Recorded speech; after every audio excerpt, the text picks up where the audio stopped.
Hello my friends, I want to welcome you to our channel, which will help you fall asleep easily and with benefit. Share with us where you're watching from right now and what time it is for you. And while you're writing, I'll begin. The mythology of ancient Greece is rightfully considered one of the most famous in world history. It originated as early as the 2nd millennium BC during the Mycenaean civilization and developed over many centuries.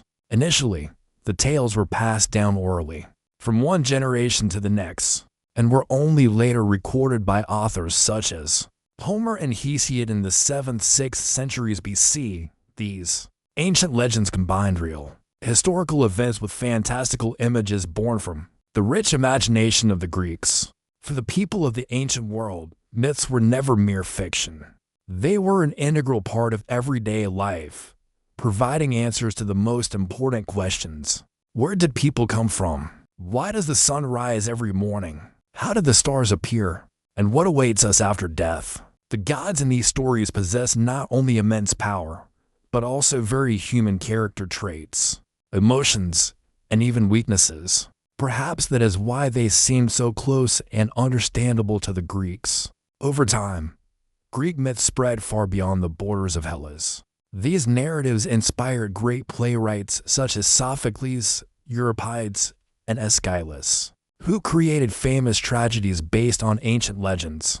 Mythology also had a profound influence on Roman culture and, subsequently, on the entire Western tradition, giving rise to images and symbols that are still recognizable today. But why do these ancient stories remain relevant after millennia? The answer lies in their universality and the depth of their meaning. Every ancient Greek myth is a story about people and for people. They address themes that always concern us: love and death, fate and free will, heroic deeds and mistakes that one must pay for throughout life. This is why the heroes of Greek myths still evoke genuine emotions, make us reflect, and see ourselves in a new light. Today, we will journey through the most famous myths of ancient Greece to uncover the secrets hidden within these ancient legends and understand why they continue to captivate our attention, as if they were told only yesterday. Our journey begins in ancient Athens, the city of wisdom, art, and wondrous tales. It was here that a story was born, intertwining the fates of great heroes and gods, giving rise to several famous myths. The name Daedalus has been known to many since childhood.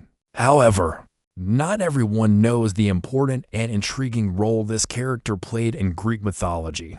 Daedalus was not just a talented craftsman and artisan. He was considered one of the greatest geniuses of the ancient world. His art astonished not only ordinary people, but even the gods, who admired his unique ability to create what seemed impossible for a mere mortal. The very word Daedalus in ancient Greek means skillful or cunning, and these characteristics described his essence with astonishing accuracy. According to myth, Daedalus was born in Athens, the heart of Hellas, and from his youth gained fame as an inventor, sculptor, and architect.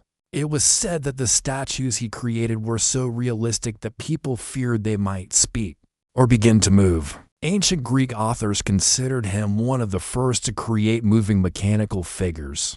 Some legends mention that his statues could move their arms and legs, turn their heads, and even imitate human gestures thanks to ingenious mechanisms made of wood, metal, and leather hidden inside.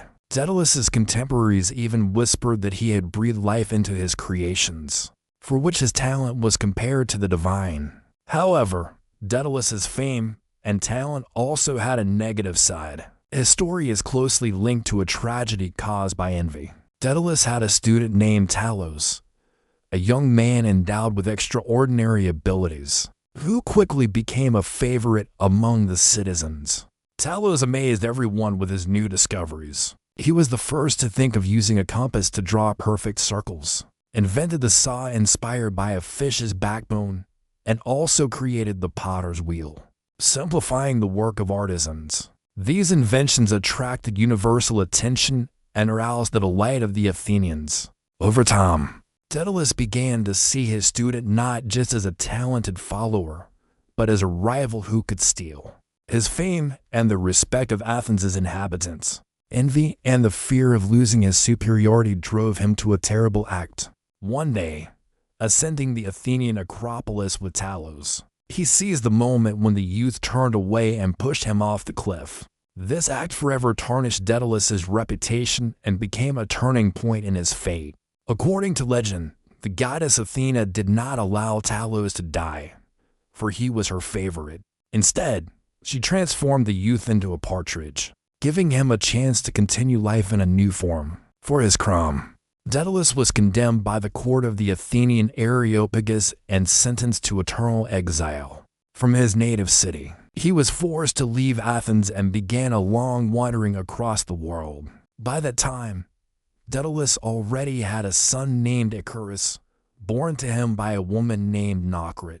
Ancient Greek myths tell almost nothing about Nocrit herself, only briefly mentioning her origin. Some sources say Nocrit died shortly after giving birth, and Daedalus was left as the sole parent and educator of the boy. From an early age, Daedalus saw in Icarus hope and a successor to his craft, striving to pass on his knowledge and skills to him. Although Icarus grew up to be a curious and capable child, he was overly trusting, dreamy, and not always attentive to his father's advice. After many years of wandering, Daedalus, together with his son, arrived at the court of King Minos, the powerful ruler of the island of Crete, who gladly received the brilliant craftsman and provided him with everything necessary for his work. But to understand the full depth of this story, we must recount the tragedy that unfolded on Crete after Daedalus and his son arrived. It was these events that compelled King Minos to seek the help of the Athenian master, forever linking his fate with the dark secret of the island. King Minos was far more than just the ruler of Crete. His power extended far beyond the island, and many cities and states of Hellas acknowledged his dominion, paid him tribute, and respected his strength and wisdom. But Minos desired more. He wanted to prove to everyone that the Olympian gods favored him and that his right to rule came directly from them. One day, Minos appealed to the sea god Poseidon with a request to show everyone a sign of his favor and support. The king asked the god of the sea to send him an extraordinarily beautiful bull, promising then to solemnly sacrifice it to Poseidon himself as a token of gratitude. Poseidon heeded the king's request, and from the sea waves emerged a magnificent white bull, whose gleaming coat and mighty horns amazed all who saw it. This animal was so majestic that rumors of it quickly spread throughout Hellas. However, when Minos saw this beautiful bull, he was so struck by its beauty and power that he regretted his promise. The king decided to deceive the god and sacrificed another, very ordinary bull to Poseidon, expecting that the god would not notice the substitution. But such an act aroused the furious wrath of Poseidon, who decided to punish the king severely for his insolence and deceit. Poseidon turned to Aphrodite, the goddess of love and passion, and asked her to punish Minos in the most humiliating and painful way imaginable. Aphrodite inflicted upon Minos' wife, Queen Pasiphae, an irresistible passion for the very white bull which the king had spared from sacrifice. Pasiphae, consumed by an unnatural and tormenting desire, could neither eat nor sleep, completely absorbed in thoughts of the animal. In desperation, she decided to seek help from the greatest craftsman then living at her court, the Athenian inventor Daedalus. Pasiphae asked Daedalus to help her fulfill her mad desire. Although the request was strange and even frightening, the master could not refuse the queen, as he was entirely dependent on the favor of the Cretan court. Using all his talent and skill, Daedalus created an astonishing structure, a huge wooden cow, covered with real hide, so realistic that the bull accepted it as a living creature.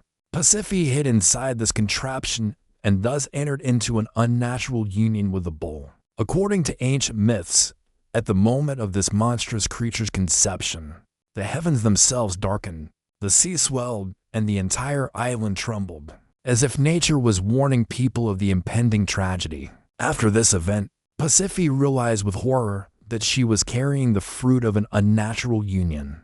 Throughout her pregnancy, the queen suffered from tormenting visions and nightmares. Terrible forebodings haunted her. Some ancient authors report that she was afraid to show herself to people and spent months in solitude, hiding from the gaze of even her closest servants and family members. When the time of birth came, panic and fear gripped the palace. Pasiphae endured unbearable pain, and the agony continued for several days. Many at court believed the queen would not survive. But the birth finally concluded, and a child came into the world of such a terrible appearance that even the experienced midwives and servants recoiled in horror. His huge, ugly head was the head of a bull, with wide nostrils and powerful horns, while his body belonged to a large human infant covered in coarse dark fur. King Minos was overcome with shame, anger, and despair. He realized that this monster was a living reminder of his own mistake and deception of the gods. To hide his disgrace from the people, he decided to conceal the creature from the eyes of the world. It was for this purpose that Minos turned to Daedalus and ordered him to create an extremely complex structure from which no one could escape. As for Pasiphae herself, ancient Greek sources diverge in their descriptions of her subsequent fate. Some claim she went mad, unable to bear the weight of her shame, and spent the rest of her life in prison, isolated from the world. Others say that Pasiphae continued to live at court, avoiding appearing in public, sunk in deep depression and shame, forever grieving over her tragic destiny and the disgrace she had endured. Thus, the tragic conflict between King Minos and the god Poseidon, and the unnatural birth of the Minotaur, were the reasons Daedalus found himself completely at the mercy of the Cretan king. On Crete, Daedalus created many astonishing constructions and mechanisms. However, his most famous and ambitious creation was the Great Labyrinth, built by order of King Minos. This labyrinth was so intricate and confusing that even Daedalus himself could barely navigate it. Its countless halls, cunningly interwoven corridors, dead ends, and false passages all were conceived with a single purpose: to reliably and forever hide from the world the monstrous Minotaur, the terrible offspring of the queen's unnatural union with the bull. The process of building the labyrinth was long and arduous, requiring from Daedalus not only immense physical labor, but also unparalleled intellectual work. The labyrinth was constructed underground, directly beneath the great palace at Knossos, the capital of Crete, at the very heart of King Minos' domain. The entrance to the labyrinth was carefully camouflaged and hidden from prying eyes. Only a select few guards and the king himself knew the exact location of this terrible structure. Special precautions were taken to place the Minotaur inside the labyrinth. The creature was so strong and aggressive that it had to be subdued with numerous strong chains and special traps, also devised by Daedalus. By order of Minos, under cover of night, to avoid the gaze of the palace inhabitants, the Minotaur was led through a specially prepared tunnel into the heart of the labyrinth. There it was released, left to wander forever in the impenetrable darkness of the tangled corridors. King Minos was fully aware that the secret of the labyrinth must remain absolute, so that no one could ever reveal the structure and plan of this edifice. The king issued a cruel order. All the craftsmen, builders, and laborers who had worked under Daedalus's direction had their eyes gouged out and their tongues torn out so they could not tell of what they had seen. Some versions of the myth mention that Minos also considered blinding Daedalus himself, but ultimately abandoned this idea, realizing the master might still be useful. Thus, Daedalus and his son Icarus found themselves prisoners of the Cretan king on a foreign island, surrounded by an endless sea and carefully guarded by the royal fleet and soldiers. Despite the comfort and honor shown to the master at court, he constantly suffered from the lack of the most important thing, freedom. Daedalus was especially worried about the fate of his son. Young Icarus, dreamy and eager for discovery, was not suited for life in captivity and grew increasingly homesick for freedom. Seeing his son suffering, Daedalus firmly resolved to find a way to leave the island. But for this, he needed to devise something completely unusual and daring, something no one had ever conceived before. Facing a hopeless situation, Daedalus desperately sought a way to regain freedom for himself and his son. Over time, he clearly realized that leaving the island by land or sea was impossible, as every coast, every harbor, and even the most hidden coves were carefully guarded by Minos' soldiers. Any attempt at escape was doomed to fail, and Daedalus understood this only too well. However, this seemingly hopeless situation became the impetus for one of the boldest and most astonishing plans in the history of myths. Daedalus began to carefully observe the birds that flew freely over the island, effortlessly overcoming any obstacles and guards. He was struck by how easily these creatures could soar in the sky, beyond the reach of any man. Then the master conceived a daring idea to create wings for himself and his son, so that, like birds, they could fly away from Crete. This idea seemed utterly insane, for no one before him had dared such an experiment. In his secret workshop, hidden from the prying eyes of the guards, Daedalus began work on creating the wings. It was a difficult, almost impossible undertaking. He had to consider the weight of a human and the complexity of the construction, as well as find suitable materials that would not only allow them to rise into the air, but also stay there. After many trials and errors, Daedalus chose the lightest and strongest bird feathers, fastening them with thin threads and soft wax. The materials for the wings had to be obtained with the utmost caution. Daedalus and his son, secretly under the cover of night or in the early hours of dawn when the island still slept, walked along the seashore and collected feathers that had fallen from nests or been shed by birds under the cliffs. Each time, they had to be extremely careful not to arouse the suspicion of the royal guards. These nightly excursions were accompanied by constant anxiety and tension. Daedalus constantly reminded his son to be cautious and not attract attention. Daedalus spent hours and days carefully selecting feathers of various lengths and shapes, sorting them to give the wings an optimal form, as close as possible to real bird wings. He worked with incredible care and patience, understanding that the slightest mistake could cost him and his son their lives. He tried not only to copy natural structures but also to incorporate his own engineering solutions, so that the wings would withstand the entire flight and not break in the air. When the two sets of wings were finally ready, Daedalus pondered the symbolism of what was happening. The great master and genius who had built the labyrinth and knew how to imprison an untamable monster within it now found himself trapped in his own snare, from which he had to escape using an even more astonishing and incredible invention. This thought weighed heavily on Daedalus's heart, forcing him to reflect again and again on how closely intertwined fate, pride, and atonement for one's actions are. He decided that the time had come to prepare Icarus for the impending escape. He watched his son with great anxiety, understanding that Icarus's youth, dreaminess, and curiosity could lead to unpredictable consequences. So he decided to explain in detail to his son how to behave in the air and what dangers flight entailed. On the day they chose for their escape, Daedalus carefully attached the wings to his son's back, checking every fastening and every detail.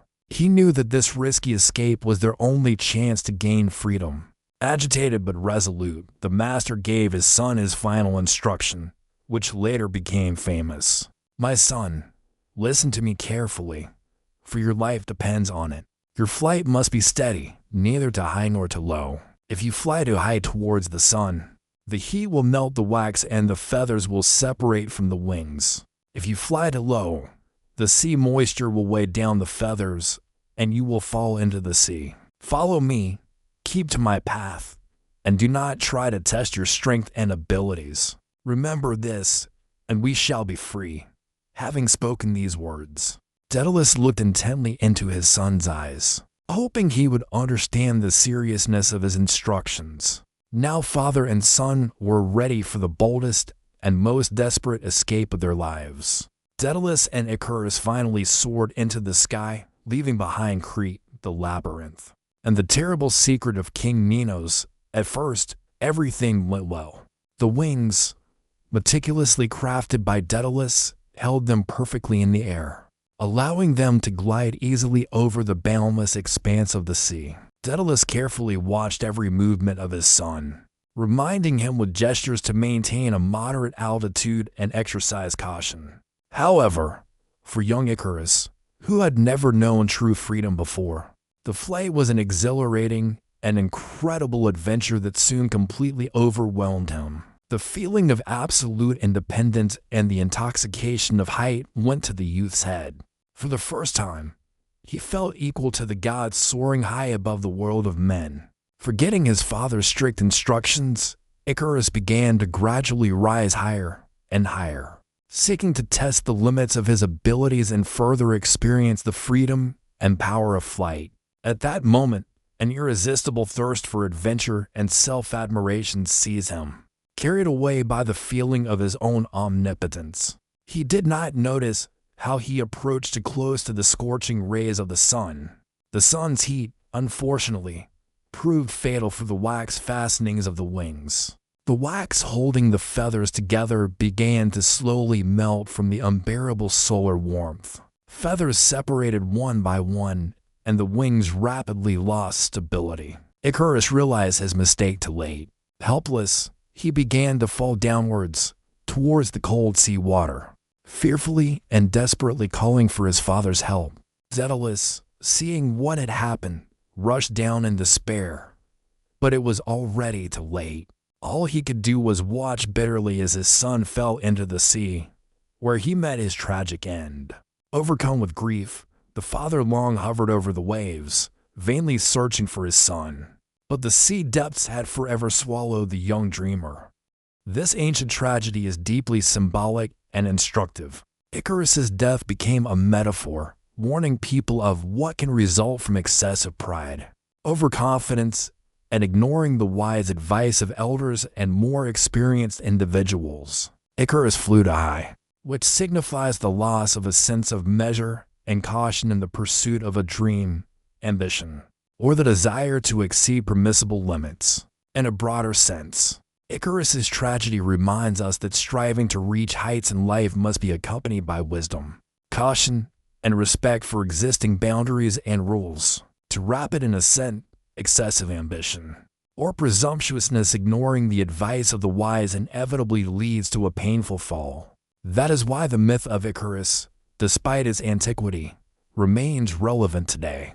It reminds us that we must always be aware of the limits of our capabilities and maintain prudence, so that our dreams and aspiration do not turn into tragedy. While the story of Daedalus and Icarus tragically ended over the waves of the sea, in another part of Hellas a new hero was about to be born, destined to become one of the most famous figures in ancient Greek mythology. His life, too, would be full of trials, deeds, and adventures. However, a different, no less difficult path awaited him than the one taken by the great Athenian inventor and his son.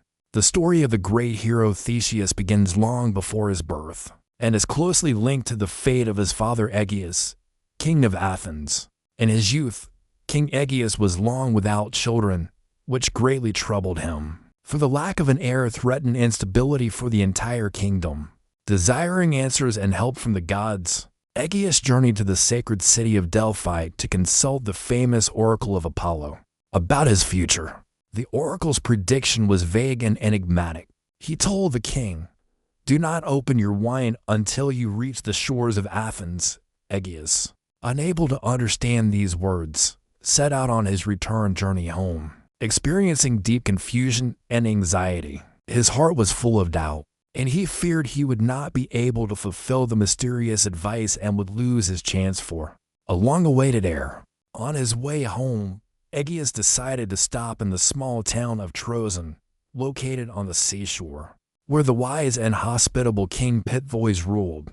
Pittheus was renowned throughout Hellas not only for his wisdom and insight, but also for his ability to delve deeply into the essence of enigmatic prophecies. Therefore, Aegeus told him about his visit to the oracle and the incomprehensible word that so troubled him. King Pittheus immediately grasped the true meaning of the prediction. The wine signified nothing other than the birth of an heir, meaning Aegeus must conceive a child before returning home. Understanding the importance of the birth of royal offspring not only for Aegeus, but also for the future of all Attica, Bedtime conceived the idea of bringing the Athenian king together with his daughter Aethra, renowned for her beauty, kindness, and nobility. That very night, a meeting was arranged between the king of Athens and the beautiful Aethra, and it was then that the future hero was conceived. But fate itself decided to make his birth special, unlike that of ordinary mortals. That same night, Aethra herself had an extraordinarily vivid and clear dream. In this vision, the goddess Athena herself, wise patroness of heroes and defender of justice, appeared to her. Athena commanded Aethra to immediately go to the seashore and there offer a sacrifice to the gods. Aethra, not daring to disobey the will of the great goddess, immediately awoke and hastened to the sea. The reason Athena sent Aethra to the shore was her own wise foresight. The goddess knew that the mighty Poseidon had long intended to grant Athens a great hero, born from himself. Athena understood that the union of a mortal woman with a sea god would give Hellas a unique demigod protector who would in the future perform great deeds and glorify Athens for centuries. When Aethra reached the seashore, the waves parted before her, and Poseidon himself, the mighty lord of the oceans, came to her from the sea depths. That night, Aethra united with the god of the seas, and thus Theseus acquired a dual origin. He was simultaneously the son of the mortal king Aegeus and the god Poseidon. It was this that gave him the special protection of the gods, the extraordinary strength and courage with which he would later become famous. In the morning, before leaving Troezen and returning to Athens, King Aegeus summoned Aethra to a huge rock located near the temple. Beneath this heavy stone slab, he hid his royal sandals and a magnificent sword. After that, he spoke very important and serious words to Aethra. When my son is old and strong enough to lift this rock and take what is hidden beneath it, let him come to me in Athens. That is how I will recognize him and acknowledge him as the lawful heir to my kingdom. These words were not merely a simple condition.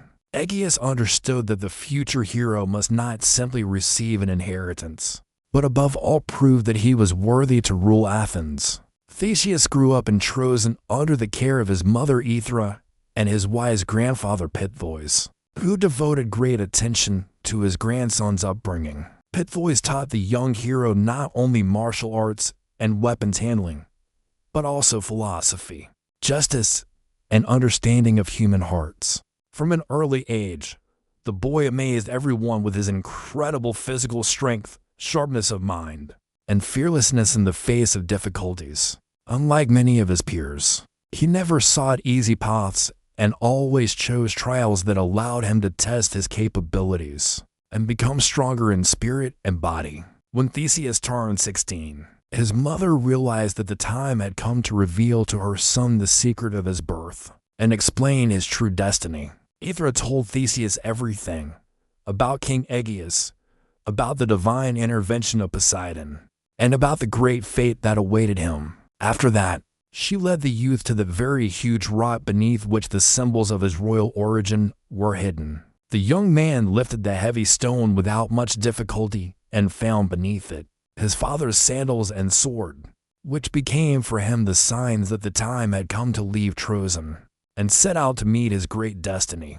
The road to Athens was extremely dangerous and full of trials. Instead of taking the safe sea route, Theseus consciously chose the overland path, fully aware of the terrible robbers and monsters lying in wait for him at every step. The young hero decided to take this path to show the whole world, and above all himself, that he was worthy not only of the royal throne, but also of the fame of a great hero. He understood that true strength and courage are only revealed in the face of the most serious trials. The first on his path was the famous robber Periphetes, nicknamed the Club Bearer.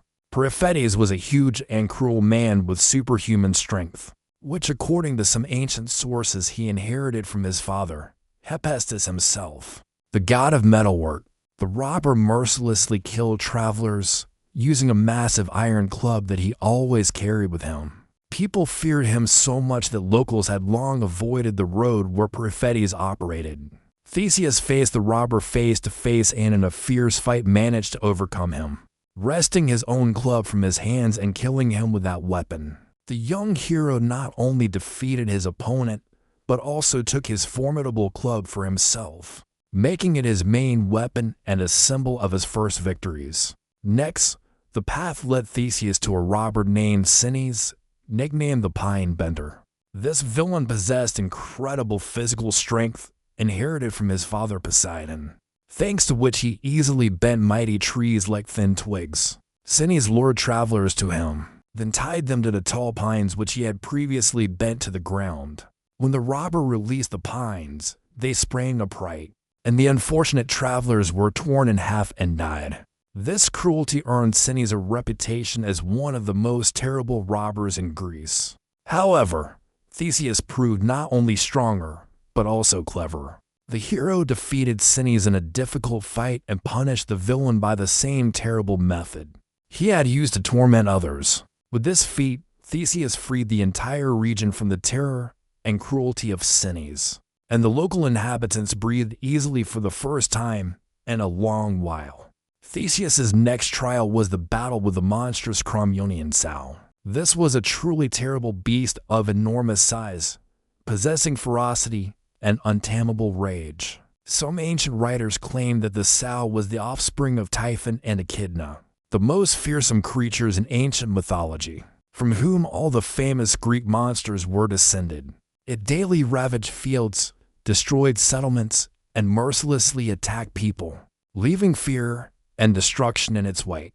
Local inhabitants believed the sow had been sent to Earth to punish them for some forgotten sins. Fearless Theseus, displaying incredible bravery, engaged the beast in a fierce and violent struggle.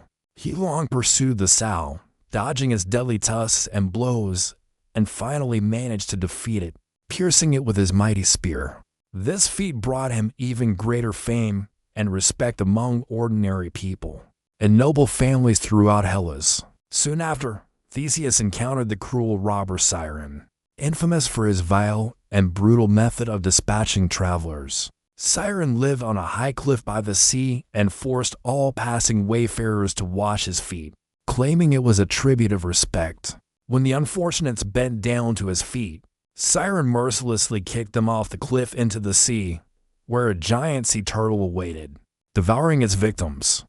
Siren was known not only for his cruelty, but also for his cunning, which was why no one had been able to defeat him before.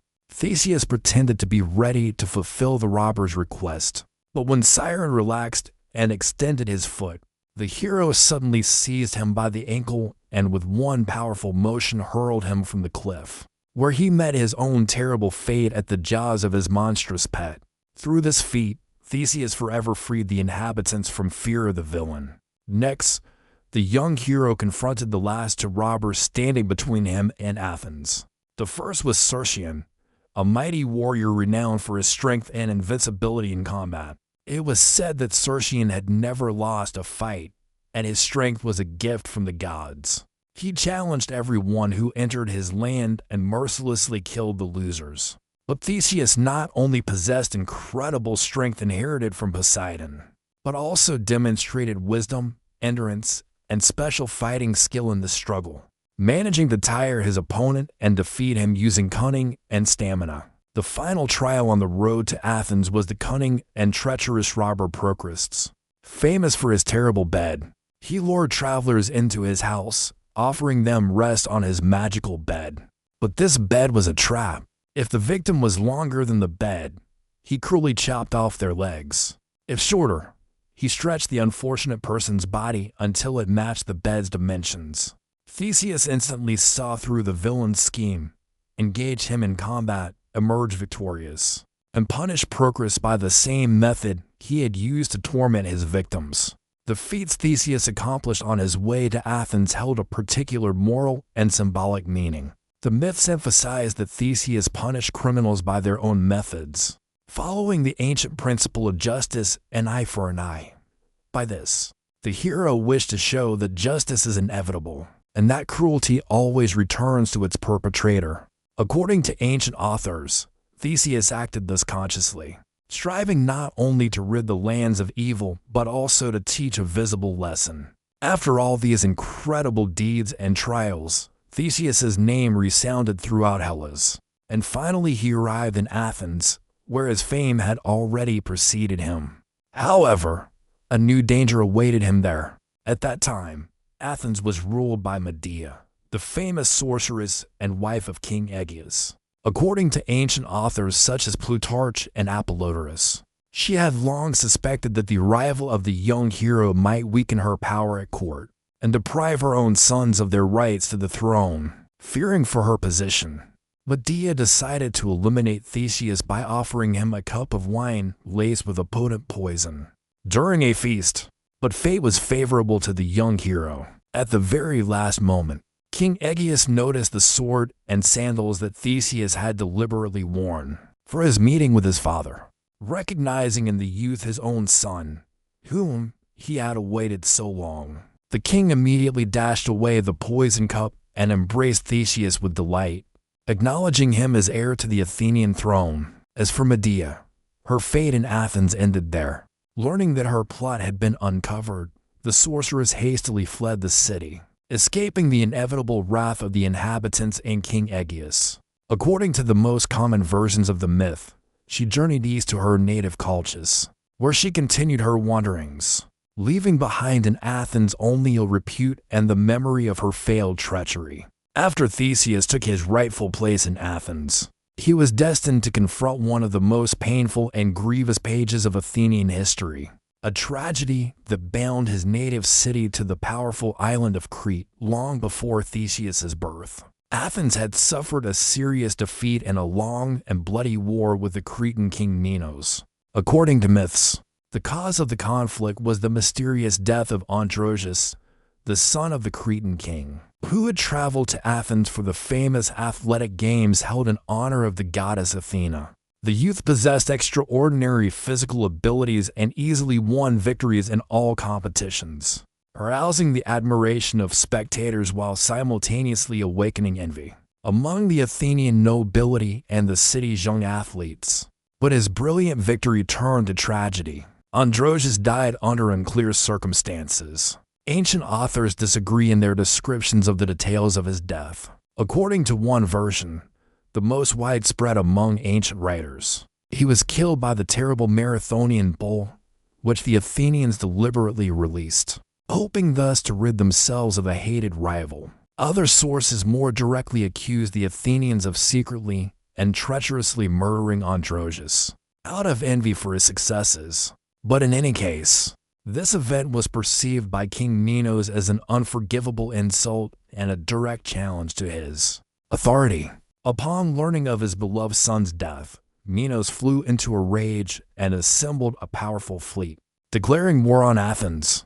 According to ancient myths, the Cretan fleet possessed not only numerical but also technical superiority, and Minos' sailors were considered the best in all Hellas. Minos swiftly defeated the Athenian ships and besieged the city, forcing the Athenians to sue for peace on humiliating terms. Athens was forced to acknowledge defeat and accept Minos' conditions. As punishment and compensation for the death of Androgeus, King Minos demanded from Athens a terrible and grievous tribute. Every 9 years, the city was compelled to send to Crete 7 youths and 7 maidens, who faced a dreadful fate. They were sent to certain death to become living food for the Minotaur, the monster imprisoned in the gloomy and intricate labyrinth beneath King Minos' palace. The Minotaur was notorious for its ruthlessness and bloodthirstiness, and the death of the doomed was agonizing and horrifying. The condemned youths were transported to Crete on a ship with black sails, which symbolized mourning and the hopelessness of their situation. The youths and maidens were sent into the labyrinth, where they wandered helplessly through the dark, endless corridors until they encountered its terrible inhabitant, who cruelly dispatched them.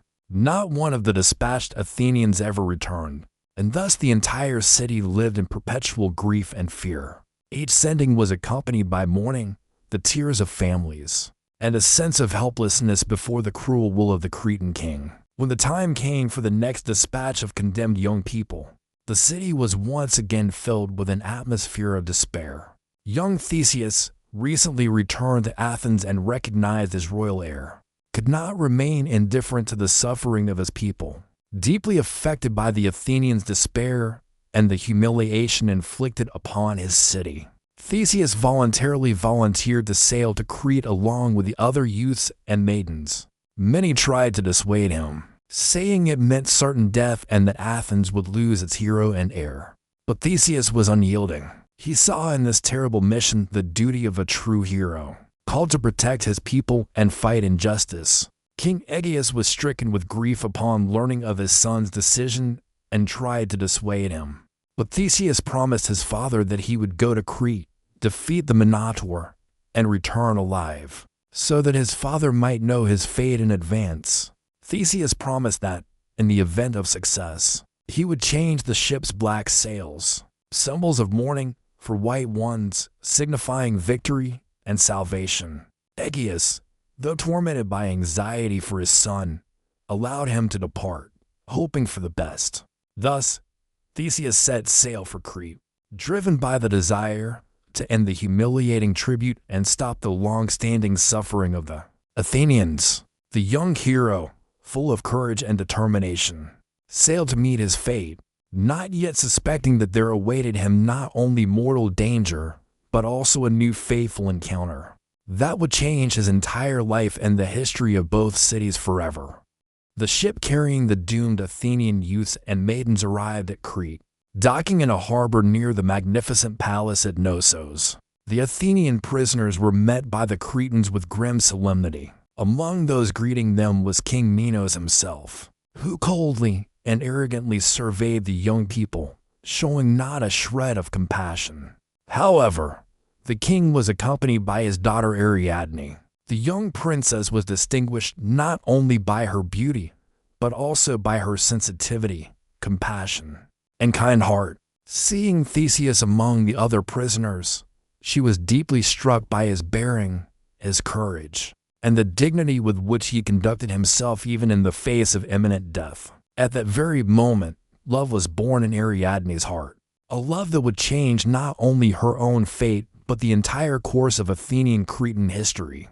The night fell before the terrible day when the doomed Athenians were to enter the labyrinth. It was then that Ariadne resolved upon a desperate step. She secretly came to the dungeon where the prisoners were held and asked the guards to allow her to see Theseus. The guards, not daring to refuse the king's daughter, permitted her to meet the young hero alone. It was then that Ariadne confessed her feelings to Theseus and offered him help, without which victory over the monster was practically impossible. Ariadne revealed to him the secret of the famous labyrinth, built by the great Athenian craftsman Daedalus. Its endless corridors and cunningly interwoven passages were designed so that no one could ever emerge alive. Even the Minotaur itself, imprisoned in this place, could not leave its terrible prison, and no victim had ever returned. Ariadne knew that only one thing could help Theseus achieve victory: if he found a way to escape the tangled passages after his battle with the monster. The king's daughter handed him what at first seemed an ordinary but priceless gift: a ball of woolen thread, which would later be called Ariadne's thread. She explained that he need only tie the end of the thread at the entrance to the labyrinth, and gradually unwind it as he ventured deeper into the corridors. Thus, having defeated the monster, he would be able to find his way back by following the path laid out by the thread. Ariadne begged him to be cautious and implored him, after his victory, to take her with him to Athens, saving her from her father's wrath for her betrayal and secret aid to his enemy. In addition, Ariadne secretly passed to Theseus a short, sharp sword, without which the hero had practically no chance of defeating the monster. She knew that without a weapon, he would be doomed, and risking her own life, she brought him the blade, concealing it beneath her clothing. From that moment, the hero possessed not only the means to escape the labyrinth, but also a real weapon, capable of giving him a chance at victory. The next morning, Theseus and the other prisoners were led to the labyrinth, the majestic yet simultaneously gloomy structure descending deep underground, instilled terror in everyone who approached it. When the young people were inside, the guards closed the heavy gates, leaving the doomed Athenians alone with certain death. Theseus tied the end of the thread at the very entrance and carefully proceeded forward, leaving behind him a path to salvation. The longer he walked, the darker and more winding the labyrinth's corridors became. Finally, deep within, he heard heavy breathing and the terrible roar of the approaching Minotaur. The Minotaur, sensing the presence of a man, rushed swiftly towards the hero, ready to mercilessly dispatch him. A fierce and violent battle ensued. Theseus long dodged the monster's heavy blows, constantly on the brink of death. But at the decisive moment, he managed to strike with the very sword he had received from Ariadne, piercing the Minotaur straight through the heart. The monster crashed to the floor, emitting one last terrible roar, and the corridors fell silent. Having achieved victory, Theseus used Ariadne's thread and easily found his way back to the exit, saving not only himself but also all his Athenian comrades who had entered the labyrinth with him. When the gates opened, the Cretans could not believe their eyes. For the first time in history, the prisoners had returned alive and unharmed. Ariadne, who had been anxiously and fearfully awaiting the outcome of the battle, saw the returning hero and understood that her help and love had saved not only Theseus, but also the other condemned young people. Theseus immediately kept his promise, taking Ariadne aboard the ship to sail home to Athens, forever altering the relations between the two cities and putting an end to the terrible tribute that had tormented his people. For many years after defeating the Minotaur and freeing Athens from the dreadful and humiliating tribute, Theseus, together with Ariadne and the rescued Athenians, left Crete on the same ship on which they had arrived. The young hero kept his promise and took Ariadne with him, understanding that her actions had forever estranged her from her father and her homeland. The princess voluntarily followed the hero, hoping for a happy life beside her beloved in distant Athens. However, their shared happiness was not destined to be. On the way home, the ship made a stop at the island of Naxos, where the travelers intended to stock up on fresh water and rest after the shocks they had endured. Here, according to ancient myths, something mysterious and tragic occurred, forever changing Ariadne's life. Ancient authors disagree on the precise causes of what happened on the island of Naxos. According to one version of the myth, Theseus received a sign from the gods in a dream, demanding that he leave Ariadne on the island, as her future fate was linked to the great deity Dionysus, the god of wine and festivity. Another version states that Ariadne fell asleep on the shore, and Theseus and his companions, preoccupied with thoughts of their imminent return to Athens, accidentally departed the island without her. Finally, a third version claims that Dionysus himself, captivated by Ariadne's beauty, personally appeared to Theseus, forcing him to leave the princess on Naxos so that he could make her his wife. Whatever the case, waking up on the deserted shore and realizing she had been left completely alone, Ariadne was plunged into despair. She considered herself betrayed and forgotten by the very man to whom she had given her heart, and whose life she had saved. However, soon Dionysus appeared to her, comforting her, making her his wife, and granting her immortality. From then on, Ariadne became a goddess and shared power and honor with Dionysus, gaining a place among the immortals on Olympus. Thus her fate turned from tragic to divine and eternal. Meanwhile, Theseus, returning to Athens, was so absorbed in his emotions and thoughts about what had happened that he completely forgot about the important promise he had made to his father before sailing for Crete. He was supposed to change the ship's black sails to white in the event of his victory, so that King Aegeus could see from afar that his son was alive and returning home triumphant. But this fateful mistake turned into tragedy for the king himself. King Aegeus had been waiting with impatience and anxiety for his son's return, daily scanning the horizon, hoping to see white sails. And finally, he spotted the approaching ship. But when he made out that the sails remained black, symbolizing grief and defeat, his heart constricted with unbearable pain. In despair and hopelessness, Aegeus threw himself from the high cliff into the sea, disappearing forever beneath the waves. This sea has since been called the Aegean Sea in memory of the king who perished because of a tragic misunderstanding. Returning to Athens, Theseus realized with horror his terrible mistake. Instead of a joyful reunion, he was met with mourning, the lamentations of the people, and a guilt that would remain with him forever. He was recognized as the new king, but the weight of this irreparable loss always lay heavy on his soul. The tragic death of Aegeus and the sorrowful circumstances of Theseus's return forever changed the fate of Athens, forcing the young hero to assume enormous responsibility for the future of the great city. Despite the tragedy, the Athenian inhabitants gradually came to realize the true significance of Theseus's feat. He had freed the city from a terrible tribute, liberated the people from their fear of Crete, and given them hope for a peaceful life. Thus, Theseus's deed remained in the memory of generations not only as a symbol of courage and selflessness, but also as a stern reminder of the price heroes sometimes have to pay for their victories. After the tragic story of Theseus and his exploits, we turn to another great hero of antiquity, whose tale is also filled with dangers, adventures, and fateful encounters. We speak of Perseus, who was destined to face Medusa the Gorgon, one of the most terrifying creatures in Greek mythology, whose gaze brought certain death to anyone who dared look into her eyes.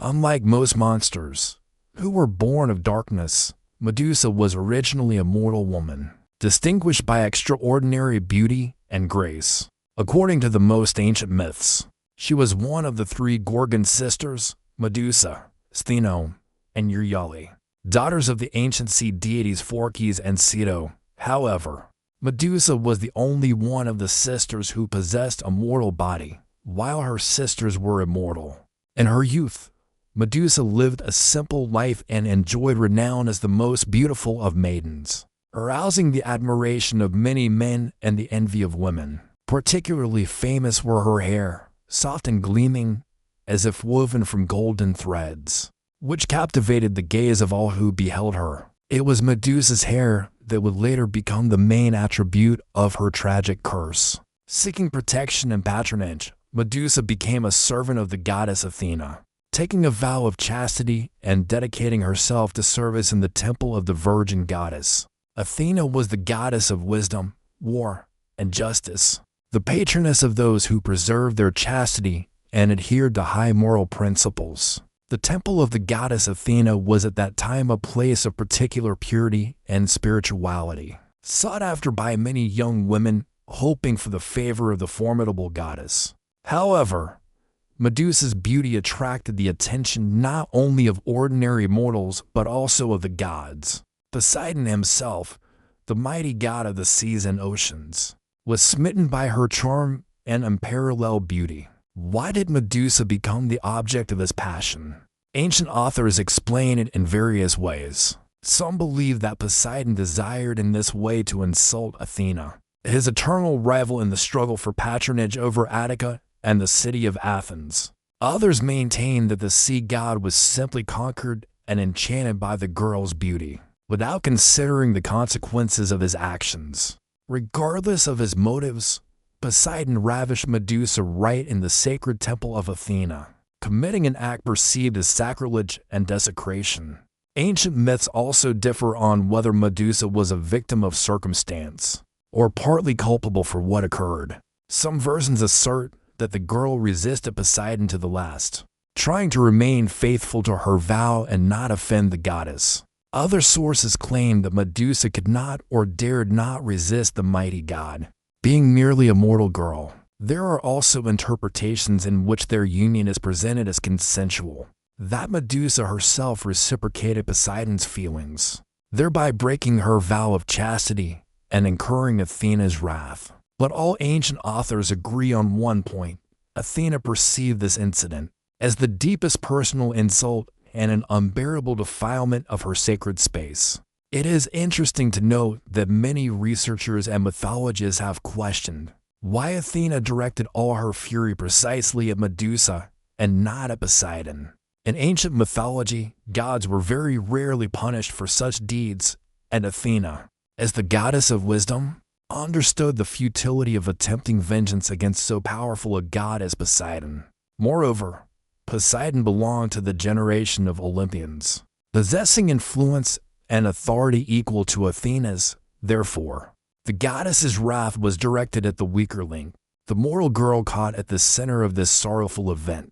The enraged goddess decided to punish Medusa severely, transforming her from a beautiful maiden into a repulsive monster. Athena cursed Medusa, depriving her of her former beauty and endowing her with a horrifying appearance. Her magnificent golden hair turned into a mass of living, venomous snakes, constantly writhing and hissing. Medusa's eyes acquired a terrible power. Any person who looked upon her was instantly turned to stone. From then on, instead of admiration and love, Medusa inspired only terror and revulsion in all living creatures. From that moment, Medusa became one of the most frightening and tragic figures in Greek myths. Forced to hide from the world, she dwelt in a distant and desolate land amid stone statues of people who had incautiously gazed upon her and lost their lives.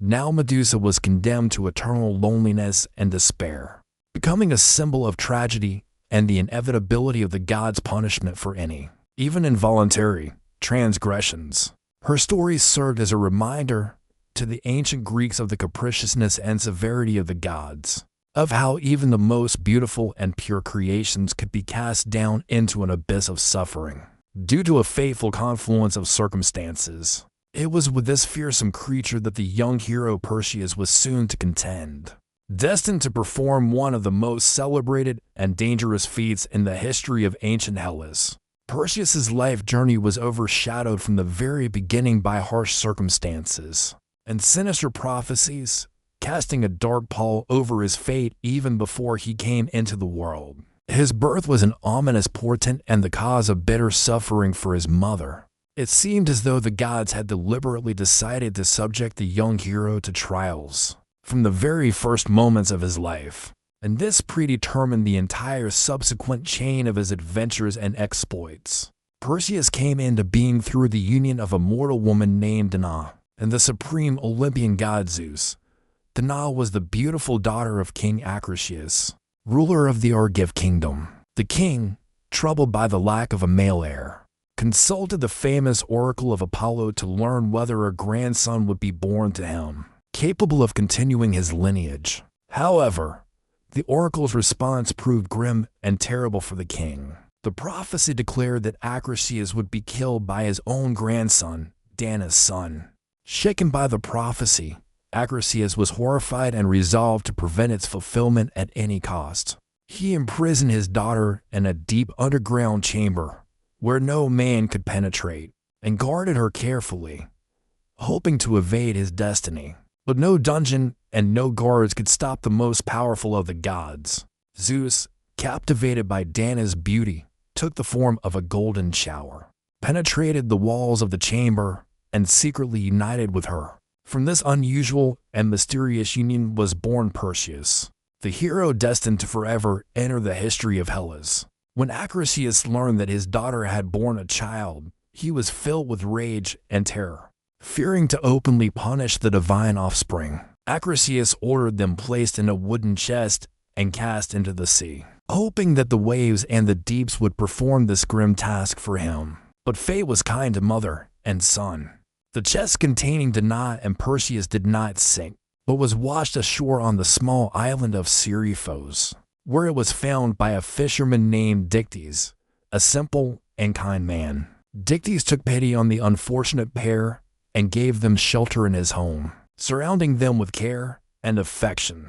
Thus, Perseus and his mother found peace and protection, and the boy grew into a strong and noble youth, though neither he nor his mother suspected what trials lay ahead of them. Over time, Dana's beauty attracted the attention not only of the island's ordinary inhabitants but also of its cruel and cunning ruler, King Polydex, the fisherman's brother.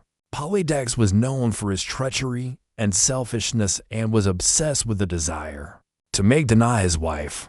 However, Perseus, who had by then grown and displayed indomitable courage, steadfastly defended his mother, thwarting the king's intentions. Wishing to rid himself of his young and powerful rival, Polydex devised a cunning and treacherous plan that was to lead Perseus to certain death. The king announced that he intended to marry another woman and arranged a lavish feast, to which all the noblemen of the island, including Perseus, were invited. According to the customs of the time, each guest was expected to present a wedding gift.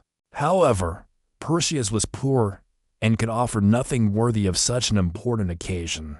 Polydex, aware of this, began to mock the youth and, exploiting his fiery temper and sense of honor, provoked him into a reckless promise to bring the king the head of Medusa the Gorgon. Perseus, stung to the quick by the mockery and desiring to defend his mother's honor, gave this imprudent promise, not even fully realizing the mortal risk he was undertaking. Polydex was pleased. He fully understood that no one had ever returned alive from an encounter with Medusa, and was confident that he had finally rid himself of Perseus. For the young hero, this trial seemed impossible and unattainable. However, fate had prepared unexpected turns, the aid of the gods, and the greatest feats, which would not only save him and his mother, but also forever glorify the name of Perseus among all subsequent generations. After Perseus made his rash and extremely dangerous promise, he was faced with a task that seemed impossible, for even the strongest and most agile warrior could not defeat a creature whose very glance was enough to turn anyone to stone. The hero understood full well that he could only overcome such a monster with the help of the gods. It was at this moment that the Olympian gods Athena and Hermes came to Perseus's aid, favoring the young hero and resolving to help him overcome the mortal dangers that awaited him. According to ancient authors, it was Zeus who asked the gods to assist his son.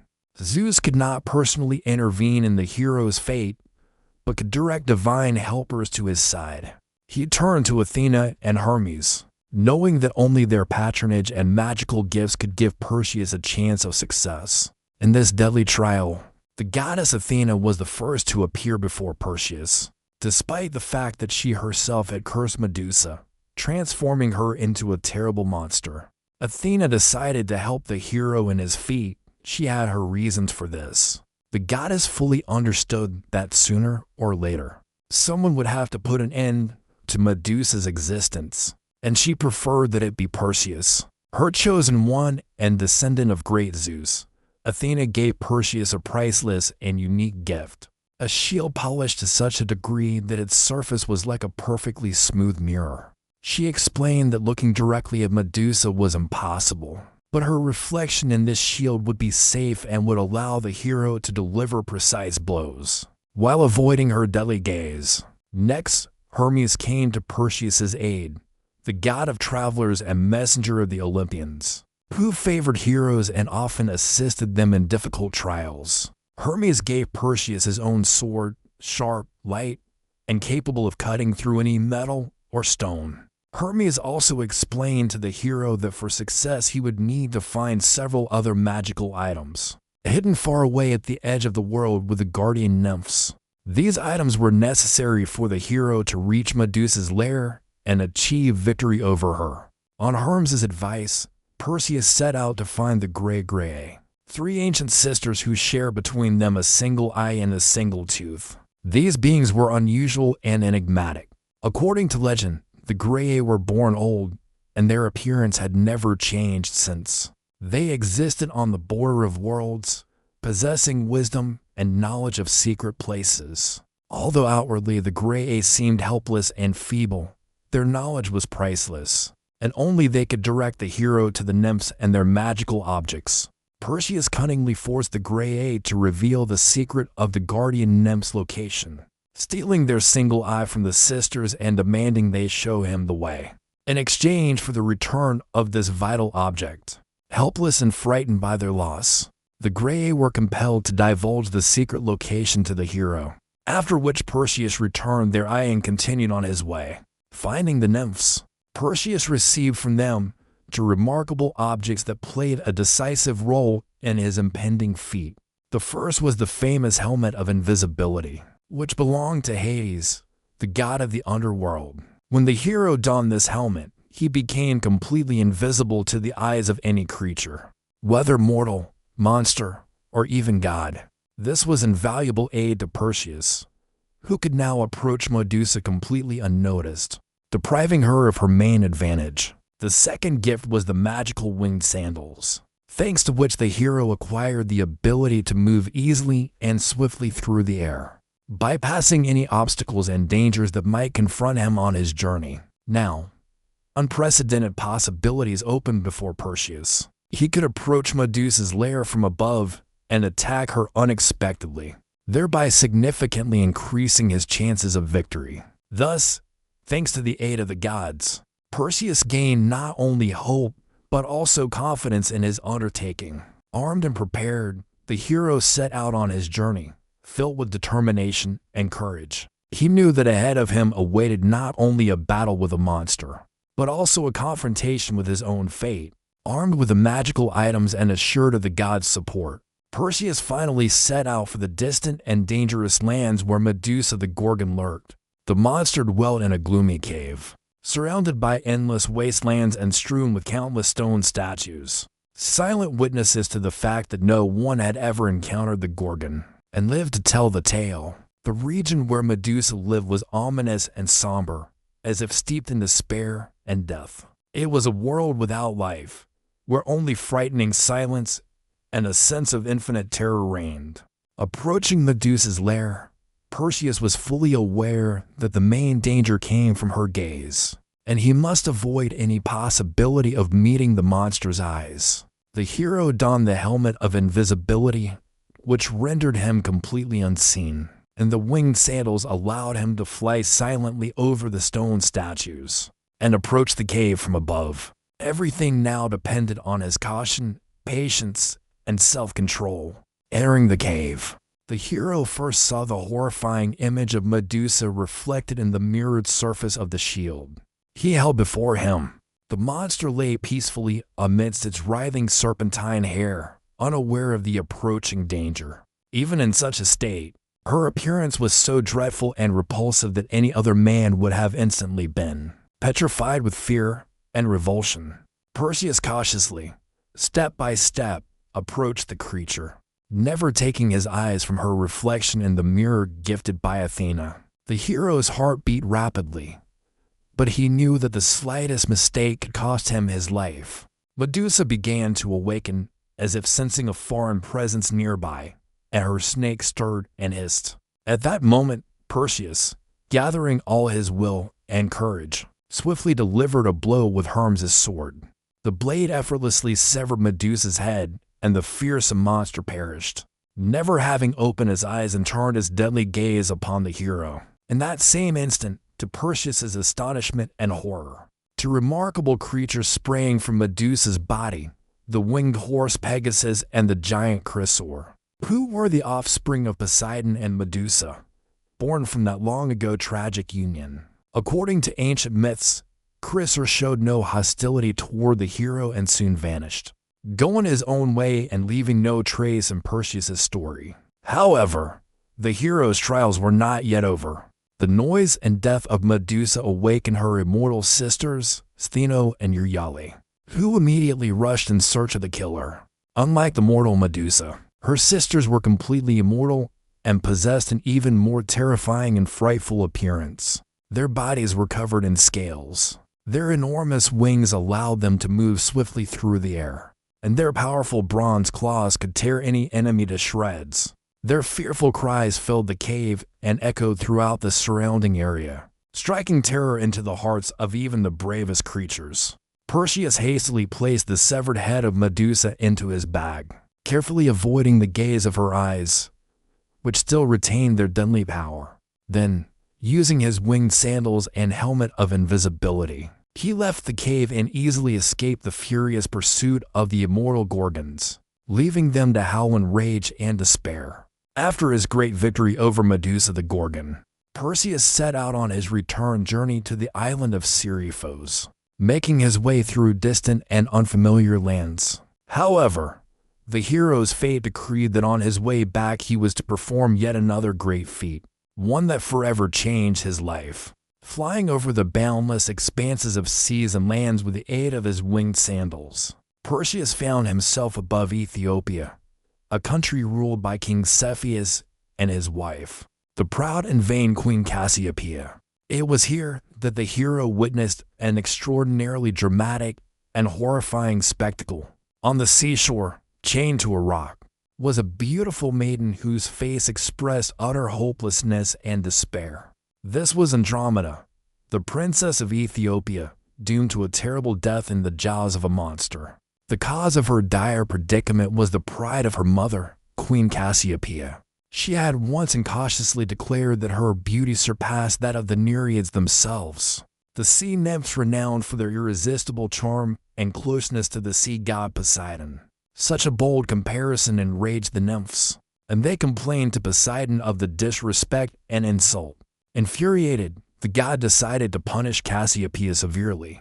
He sent a terrible sea monster, Cetus, to the shores of Ethiopia, which laid waste to the coast, destroyed cities, and drove the people to horror and despair. Alarmed by these calamities, King Cepheus sought counsel from the famous oracle of Ammon, who delivered a terrible directive for the salvation of the kingdom and its people. Cepheus must sacrifice his own daughter Andromeda to the monster. With heavy hearts, the parents were forced to consent, and the beautiful princess was chained to a rock on the seashore, left to be devoured by the fearsome beast. It was this tragic scene that Perseus saw from the air. Struck by Andromeda's beauty and misfortune, he immediately decided to intervene and save her from certain death. Descending to the ground beside the maiden, the hero quickly learned of her unhappy fate. Falling in love with her at first sight, Perseus immediately addressed King Cepheus and his wife with a proposal. He swore to destroy the monster and save their daughter, but on condition that Andromeda become his wife. The parents unhesitatingly agreed to this condition, in their desperation not really hoping that the hero could accomplish such an impossible task. Meanwhile, the monster appeared on the horizon and rapidly approached the shore. The beast was enormous and horrifying, covered in thick scales, with huge fangs and powerful fins. It seemed utterly invulnerable. The waves parted before it, and its roar echoed across the entire coast, causing people to tremble with fear. But Perseus was not afraid. Using his winged sandals, he soared above the sea and began to circle the monster, evading its furious attacks. The long and difficult battle continued, and it seemed the hero could not land a fatal blow. Finally, Perseus remembered the terrible weapon he carried with him, the head of Medusa the Gorgon. He quickly drew the head from his bag and directed its gaze straight at the monster. The beast, instantly petrified, turned into a huge mass of stone and sank to the bottom of the sea, forever freeing Ethiopia from its afflictions. Freeing Andromeda from her chains, Perseus led her back to her parents, where he was hailed as a savior and hero. True to his word, King Cepheus blessed their union, and a magnificent wedding was soon celebrated. However, in the midst of the festivities, Phineus appeared, the brother of King Cepheus, to whom Andromeda had previously been promised in marriage. He came to the wedding feast accompanied by armed followers, determined to seize the bride for himself by force and rid himself of Perseus. A bloody struggle erupted in the hall, but Perseus quickly put an end to it in the most decisive manner. He again made use of Medusa's head and turned Phineus and his men into stone statues, forever stopping this attempt to abduct Andromeda and destroy their union. Perseus's feat and the rescue of Andromeda not only glorified the hero, but also brought him true love and a faithful life companion. Thus, Andromeda became part of his destiny, a symbol of fidelity, beauty, and sincere love. And their story entered the ranks of the greatest and most romantic myths of ancient Hellas. After rescuing the beautiful Andromeda and vanquishing the monstrous Cetus, Perseus returned to the island of Seriphos to his mother Danae. But there, another confrontation awaited him, this time with the treacherous King Polydex, who had been the cause of all his trials. While Perseus was performing his feats, Polydex had been cruelly persecuting his mother, coercing her into marrying him. Danae lived in constant fear and anxiety, and when the hero learned of this, his heart filled with rage and determination to punish the cruel ruler. Returning to Seriphos, Perseus found that King Polydex was holding a lavish feast in the palace, to which all the island's nobility had been invited. Entering the hall, the hero was immediately subjected to the mockery and insults of the king, who did not believe that he could have returned alive, much less with his promise fulfilled. But Perseus was no longer the youth who could be humiliated or insulted. He was a legendary hero, renowned for his feats and favored by the gods themselves. Without a word, right before the assembled guests, Perseus drew the severed head of Medusa from his bag and directed its gaze at Polydex and his attendants. In an instant, the cruel king and his followers were transformed into lifeless stone statues, forever frozen in their postures of arrogance and contempt.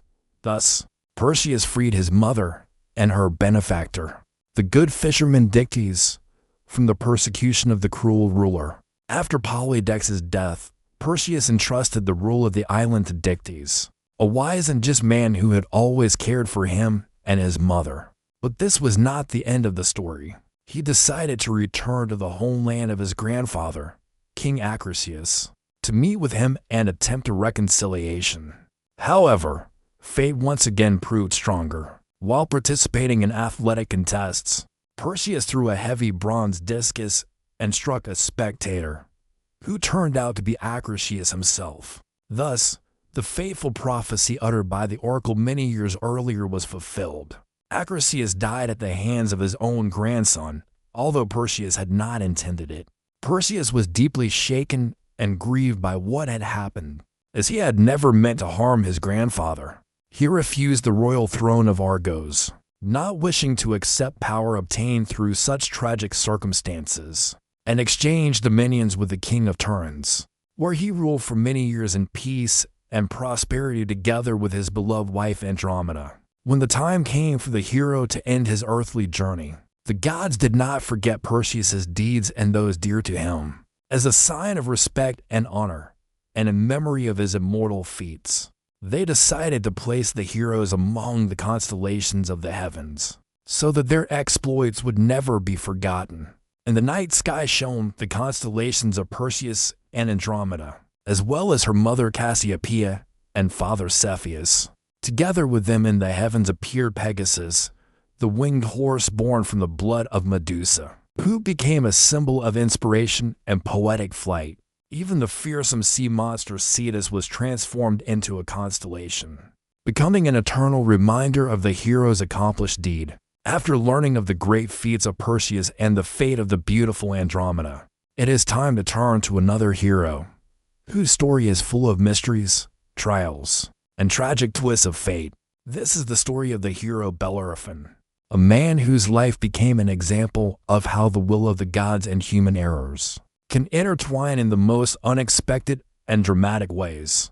Bellerophon was born in Corinth and came from a royal lineage. His father was Glaucus, king of Corinth, and his grandfather was the famous hero Sisyphus, a man who dared to challenge the gods themselves and was eternally punished for it in the underworld. Sisyphus was the founder and first king of Corinth, renowned for his cunning and ability to deceive even the gods. He frequently clashed with the Olympians, revealing divine secrets to mere mortals and disrupting established divine orders. His most famous transgression was outwitting Thanatos, the god of death, himself. He managed to capture and bind Thanatos in chains so that for a time people ceased to die.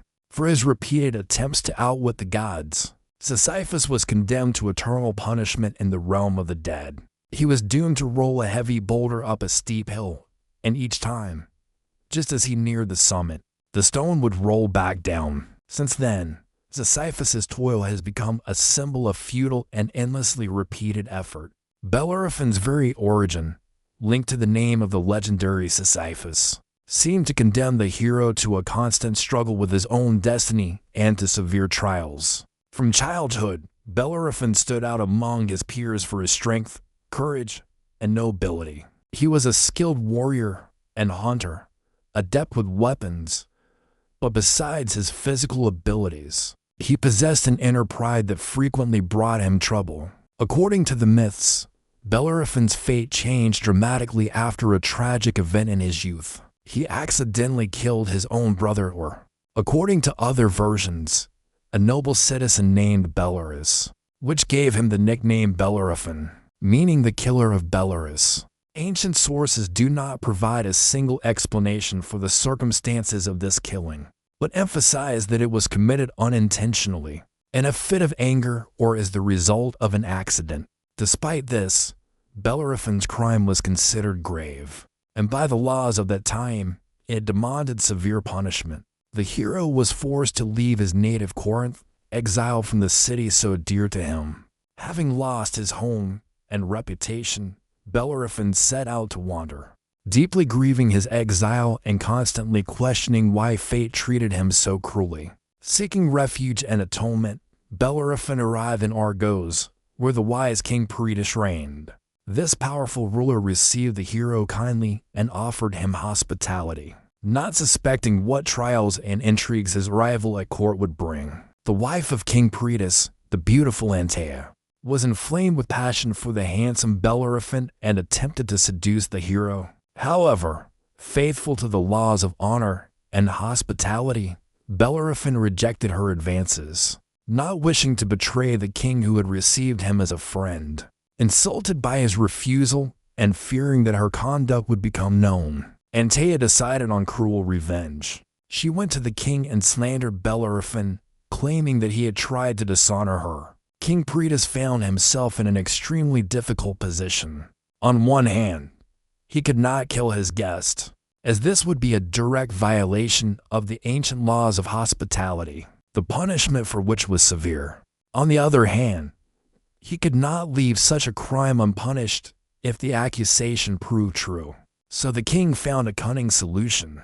He sent Bellerophon to his father-in-law, the king of Lycia, named Iobates, conveying to him a sealed letter. In the letter, he secretly asked Iobates to kill the bearer of the message, thus freeing himself from the difficult choice and the responsibility for his guest's death. Bellerophon found himself trapped by his own fate, pursued by the mistakes of the past, another slander, and a cruel intrigue. When Bellerophon arrived in Lycia, he had no idea that the letter he carried to King Iobates contained an order to kill him. King Iobates received the hero kindly and offered him a warm welcome, hosting a lavish feast in his honor that lasted 9 days. Only after this period of hospitality had passed did Iobates finally open the letter and learn of the grim request from his son-in-law, King Priapus. Finding himself in a difficult situation, Iobates likewise did not wish to violate the sacred laws of hospitality by killing his guest with his own hands. Instead, he decided to send the hero on deadly dangerous missions. The king commissioned him to destroy the terrible Chimera, a fearsome fire-breathing monster that terrorized all of Lycia. The Chimera was a creature with the head of a lion, the body of a goat, and a tail in the form of a serpent or dragon. No mortal warrior could approach it and remain alive. Therefore, Iobates was certain that he was sending Bellerophon to his certain death. Bellerophon understood clearly that he could not succeed without the help of the gods, so he decided to seek the patronage of Athena, the goddess of wisdom, crafts, and martial skill. Renowned for her favor towards heroes, Bellerophon undertook a difficult journey through dangerous lands, overcoming numerous trials, until he reached the sacred temple of Athena, where he offered prayers and pleas for assistance. In response to his sincere entreaties, the goddess appeared to him in a dream, presenting him with a magical golden bridle crafted by Hephaestus, the god of smiths, himself. Athena revealed that only with this bridle could he tame the winged horse Pegasus, the mighty creature born from the blood of the slain Medusa the Gorgon. When Perseus cut off her head, Awakening and finding the priceless gift beside him, Bellerophon, full of hope and determination, set out in search of the legendary Pegasus. According to ancient tales, the winged horse could be found near the sacred spring of Pyrene, located not far from Corinth. This spring, as the myth relates, originated from the strike of Pegasus's hoof upon the ground. Approaching cautiously the place where the horse drank water, Bellerophon deftly slipped the magical bridle over its neck. Pegasus reared into the air, trying to throw off its rider, but the power of the golden bridle proved insurmountable. Soon the proud creature submitted to the hero's will, acknowledging him as its master. From that moment, Bellerophon and Pegasus became inseparable. Their union became the key to future victories and exploits. Having acquired such a powerful ally, Bellerophon was ready for the most severe trial: the battle with the Chimera. This monster, offspring of ancient gods, embodied pure destructive force. Its form, combining the features of a lion, a goat, and a serpent, inspired indescribable terror. From the Chimera's maw erupted flames capable of incinerating everything in its path. Previous attempts to destroy this creature had ended in the deaths of the bravest warriors. However, Bellerophon now possessed a unique advantage: the ability to fight from the air. Rising into the sky on his faithful Pegasus, he began to attack the monster from above, evading its streams of fire. Ordinary weapons could not penetrate the thick scales of the Chimera, so the hero resorted to cunning. He attached a large piece of lead to the tip of his spear and directed Pegasus straight at the creature. When the Chimera opened its jaws to unleash another fiery blast, Bellerophon hurled his spear with incredible precision. The monster's scorching breath instantly melted the lead, and the liquid metal flooded down its throat, searing its insides and causing instantaneous death. Thus, victory was achieved over a seemingly invincible beast. This feat made Bellerophon famous throughout Lycia, and the local inhabitants began to revere him as a liberator and great hero. Symbolically, the myth of the Chimera and its defeat embodies the triumph of human intellect, ingenuity, and the aid of higher powers over the chaotic, destructive forces of nature and fate. Having achieved a brilliant victory, Bellerophon returned to King Iobates, expecting that he had now earned his freedom and respect.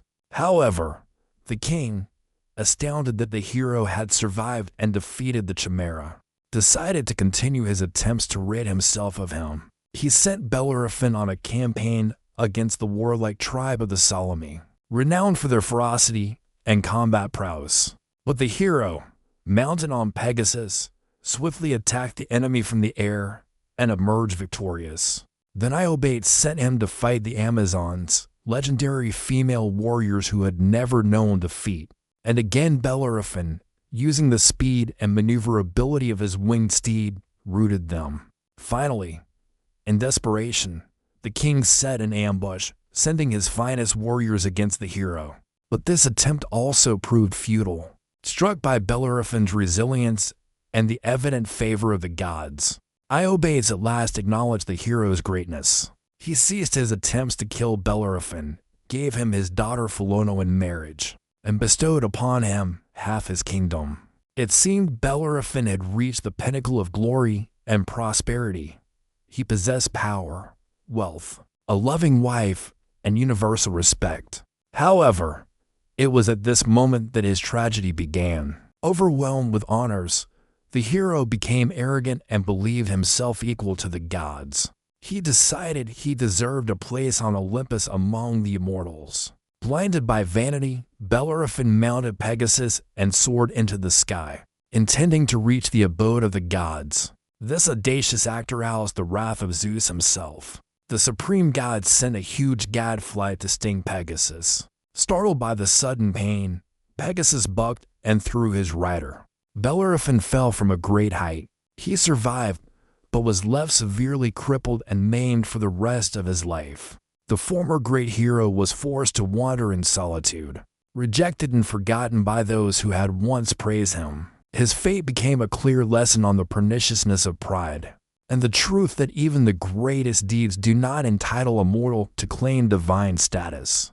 The myth of Bellerophon serves as a reminder of the importance of humility, wisdom, and awareness of one's limits. Now we turn to one of the most touching and sorrowful stories in Greek mythology, the myth of the great musician Orpheus and his beloved Eurydice. This tale speaks of the power of love, capable of challenging death itself, and of the tragic consequences of doubt and human weakness. Orpheus differed sharply from the traditional heroes of Hellas. His weapons were not sword and shield, but his lyre and his voice. The son of the muse Calliope, and according to some versions, of Apollo himself, he possessed from childhood a divine gift for music and poetry. His lyre, gifted by Apollo or crafted by Hermes, produced sounds of such beauty that they could tame wild beasts, stop rivers in their course, and move stones. Even the gods were captivated by his songs. Orpheus was celebrated throughout Greece, but his heart remained free until he met the beautiful nymph Eurydice. Their love was mutual, pure, and full of happiness. They were wed, and it seemed that nature itself rejoiced with them. However, their idyll was short-lived. Soon after the wedding, Eurydice, while walking in the forest, was bitten by a venomous snake and died. Orpheus was inconsolable. His music turned to unrelenting sorrow, and his heart was torn apart by grief. Nothing could comfort him, and so he made a desperate decision to descend into the underworld realm of Hades to bring back his beloved. This was an unprecedented step. A living man resolved to enter the land of the dead. Armed only with his lyre and boundless love, Orpheus set out for the gates of Hades. His music softened the heart of the grim ferryman Charon, who conveyed him across the river Styx. Demanding no payment, the three-headed dog Cerberus, guardian of the entrance, grew calm at the sound of the lyre and allowed the hero to pass. Even the eternally sorrowful shades in the asphodel meadows paused to listen to his song, momentarily recalling the joys of life. Finally, Orpheus stood before the rulers of the underworld themselves, Hades and his consort Persephone. Singing a poignant song of his love and loss, he implored them to return Eurydice to him. His artistry and the depth of his emotion moved even the cold hearts of the lords of death. Hades agreed to release Eurydice, but imposed one strict condition: Orpheus must walk ahead, and Eurydice would follow behind him, and he must on no account look back at her until they had both fully emerged into the world of the living. If he broke this prohibition, Eurydice would remain forever in the realm of the dead. Overjoyed and grateful, Orpheus agreed. He turned and began the ascent towards the exit, hearing behind him the light footsteps of his beloved. The path was long, dark, and fraught with apprehension. The closer they came to the light, the stronger grew Orpheus's doubts. He could not hear her breath, nor feel her presence. What if the gods had deceived him? What if it was only a phantom that followed him? Unable to endure the tormenting uncertainty, already almost at the threshold, when the light of the sun had already touched his face, Orpheus turned around to assure himself that Eurydice was with him. In that instant, he saw her, beautiful, filled with sorrow and love. Their gazes met, but it was a moment of farewell. The condition was broken. Eurydice began to fade slowly. Her image dissolved into the shadows, and a faint voice whispered, "Farewell." Orpheus rushed back in horror, but the path was sealed. The gates of Hades were closed to him forever. He had lost her a second time, now eternally. Broken by grief, Orpheus returned to the world of the living. He shunned human company, and his songs became even more sorrowful. He paid no attention to other women, which aroused the wrath of the Maenads, followers of Dionysus. During one of their frenzied rites, they attacked Orpheus and tore him limb from limb. They cast his head and his light into the river Hebrus. It is said that even severed from his body, his head continued to sing. The gods, honoring his talent, placed the lyre of Orpheus in the sky as the constellation Lyra, and his shade was at last reunited with the shade of Eurydice in the underworld. This tragic story has become an eternal symbol of the power of love, capable of reaching the darkest depths, and simultaneously a warning of how doubt and lack of faith can destroy even the greatest. Happiness. The myth of Orpheus and Eurydice reminds us of the fragility of trust and the price that must sometimes be paid for a moment of weakness. We will conclude our journey through Greek myths with one of the deepest and most fatalistic stories, the tragedy of King Oedipus. This is a narrative about the omnipotence of fate and how a man, in attempting to escape his foretold destiny, only inexorably hastens its fulfillment. In ancient Thebes, King Laius and his wife Jocasta reigned. The oracle at Delphi foretold to Laius that he would die at the hands of his own son, who would then marry his mother. Horrified by the prophecy, Laius ordered his newborn son's feet to be pierced, hence the name Oedipus, swollen foot, and the infant to be abandoned in the mountains to certain death. However, a shepherd took pity on the child and gave him to a Corinthian shepherd, who brought the boy to his childless king, Polybus, and queen, Merope. They raised Oedipus as their own son. When he grew up, Oedipus heard hints at a feast about his non-native origin and journeyed to Delphi to learn the truth. The oracle, without revealing the secret of his birth, repeated the terrible prophecy. Oedipus would kill his father and marry his mother. Concluding that this referred to Polybus and Merope, Oedipus fled Corinth in horror, vowing never to return, hoping thus to escape his destiny. At a crossroads, he encountered an arrogant nobleman in a chariot who was, in truth, his real father, Laius. A quarrel ensued, and Oedipus, enraged, killed Laius and his attendants, not knowing who they were. Thus, the first part of the prophecy was fulfilled. Continuing his journey, Oedipus approached Thebes, which was at the mercy of the monstrous Sphinx. This creature, with the body of a lion, wings, and the head of a woman, posed a riddle to travelers and killed those who could not answer. The riddle was, what walks on 4 legs in the morning, 2 legs at noon, and 3 legs in the evening? Oedipus gave the correct answer, man. In infancy he crawls on all 4s. In adulthood he walks on 2 legs, and in old age he leans on a staff. Defeated, the Sphinx threw itself from a cliff and perished. The grateful Thebans, whose king Laius had recently died they knew not by whose hand, offered Oedipus the throne and the hand of the king's widow, Jocasta, his true mother. Oedipus accepted. Thus, unknowingly, he fulfilled the second part of the prophecy. He married his mother. For many years, Oedipus ruled Thebes wisely, and children were born to him. But then a terrible plague struck the city. The oracle declared that the calamity would cease only when the murderer of the former king, Laius, was driven out. Oedipus zealously undertook the investigation, vowing to find and punish the culprit. Gradually, through the testimony of the blind seer Tiresias, shepherds, and messengers, the dreadful truth began to emerge. It was revealed that Oedipus was the very infant abandoned by order of Laius, that the man he had killed at the crossroads was Laius, and that Jocasta was his own mother. When the full truth was laid bare, Jocasta hanged herself in horror. Blinded by grief and guilt, Oedipus gouged out his own eyes with her golden brooches and voluntarily went into exile, leaving Thebes under the rule of his sons and Jocasta's brother Creon. His daughter Antigone accompanied her blind father in his wanderings. The story of Oedipus is a powerful affirmation of the dominion of fate over man. All attempts to escape the predestined, the murder of the infant, Oedipus's flight from Corinth, only hastened the denouement. The tragedy raises profound questions about free will, responsibility, knowledge, and ignorance. The psychological dimension of the myth is so deep that Sigmund Freud named the Oedipus complex after him. The unconscious desire of a son for his mother and jealousy towards his father. The myth of Oedipus remains one of the cornerstones of Western literature and philosophy, compelling us to reflect on the limits of human choice and the inescapability of fate. And so, our deep immersion into the world of ancient Greek myths has come to an end.